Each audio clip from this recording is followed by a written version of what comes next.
Alright boys, welcome back to another video. Knicks Daily here. Today we're going to be talking about the Mikal Bridges news and how it sort of affects the decision of re-signing OG ANUNOBY and Isaiah Hartenstein, because obviously, at least in my opinion, obviously, the Knicks would not have done this trade if they didn't have any faith in bringing back OG. It just would not have made a lot of sense. Essentially, you're going all in on winning a championship, and why do this if OG is going to walk, right? So I do fully expect OG to be a Knick next season, and multiple sources have came out as early as this morning and have also said the same thing.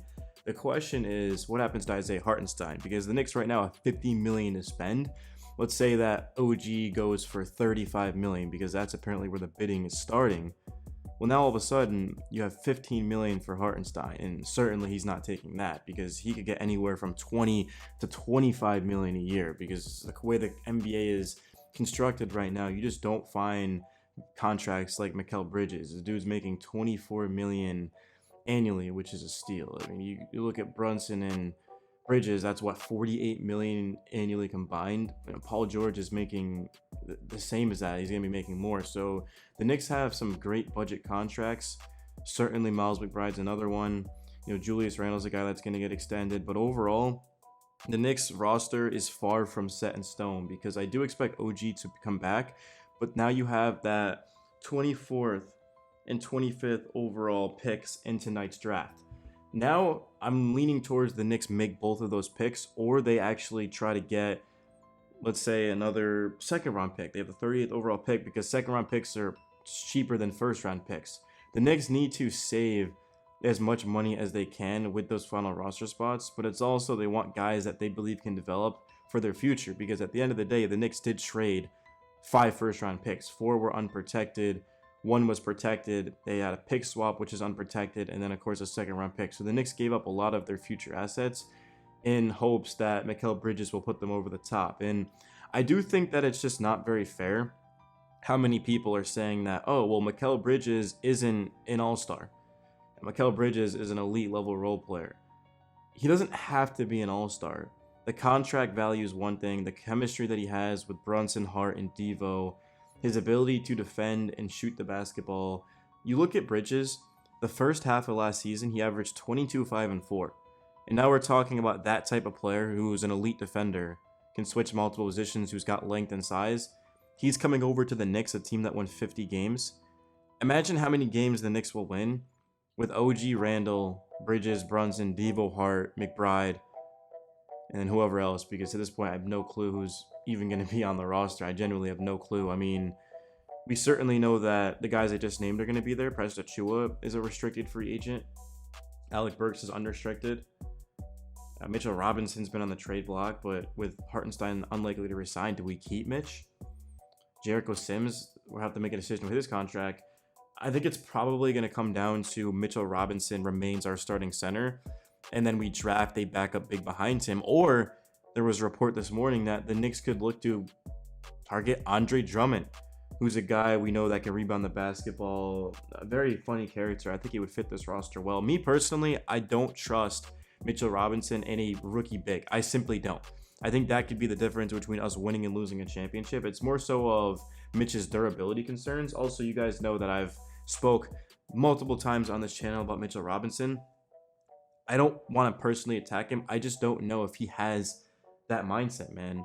I know that when he's fully engaged and locked in, he has the potential to be able to limit a Joel Embiid as one of the best scoring centers of all time. Embiid might be the most unstoppable player in the NBA when he's fully healthy.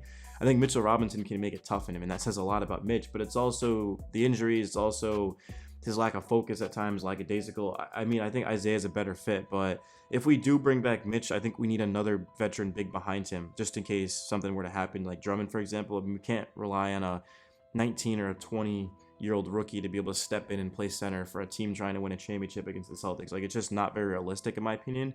So we'll have to wait and see on that. But really, outside of that, Mikal Bridges, another thing about him is that you look at last season, so not 2023, 2022, he averaged 26 points on 60.7 true shooting after the trade deadline. He's gotten even better since then. Doesn't average 26, of course, but he's a better ball handler. and he's a better playmaker. He's also going to be a lot more engaged defensively because he's no longer the #1 option on a team. So to me, it's going to be Brunson as the #1, Randall as the #2, and then #3 is Mikal Bridges. So even off of last season, we're getting a 20 points per game scorer as our third option. A guy who can shoot off the dribble, which is something OG can't do. He's a better shooter than OG overall. Not a better defender, but that's why we're bringing OG in. I know a lot of Knicks fans are going to say, hey, Knicks Daily, why are we giving OG 35 to 40 million annually when he hasn't been able to stay healthy, hasn't played in 70 games since his rookie season in 2017, 2018? It's simply the fact that OG's defense is something that we would need to win a championship. If OG does not re-sign with the Knicks, or sign with the Knicks is a better way, I don't think we can win the championship. I really don't. And that's not to say that if we don't get OG, which is definitely a possibility, that all of a sudden I'm like, the season's over, because we could try to find other ways around it. But if you want to beat the Boston Celtics, you need guys that you can throw at Tatum and guys that you can throw at Brown. You also need good chemistry too. A lot of Knicks fans in my comments have said, let's not mess up our chemistry. Let's not get Devin Booker or Paul George. Well, Mikal Bridges is the perfect fit for chemistry with the team. I didn't even mention the fact that he's durable. He's never missed a game in his career, and he was drafted in 2018. He was the 10th pick. Didn't we have the 9th pick in that draft? Was that the Kevin Knox draft? Oh my God. All right. How long are we into this video?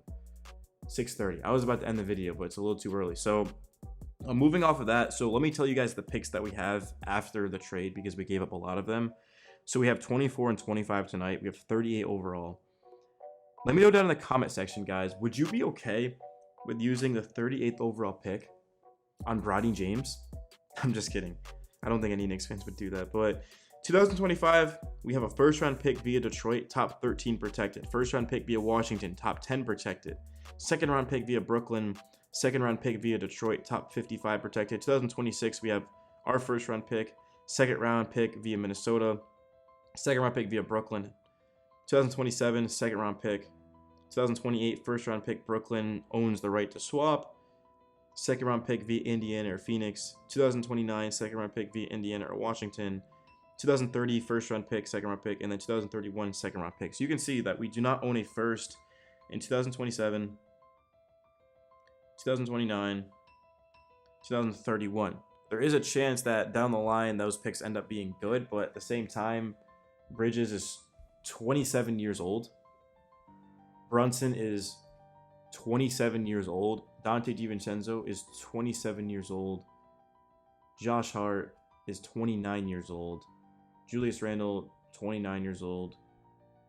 So you can see that our main core, if you want to go off of Mitchell Robinson, he's 26 years old. These guys aren't even entering the prime of their career. Randle is in his prime. Josh Hart's in his prime. But the other guys are entering their primes. And then we've got some younger guys as well on the roster, like a McBride and a Jericho Sims, and the 2 rookies we potentially draft tonight. Achua is young as well if we end up bringing him back. He's 24. So we're going to be just fine. The Knicks are going to be just fine.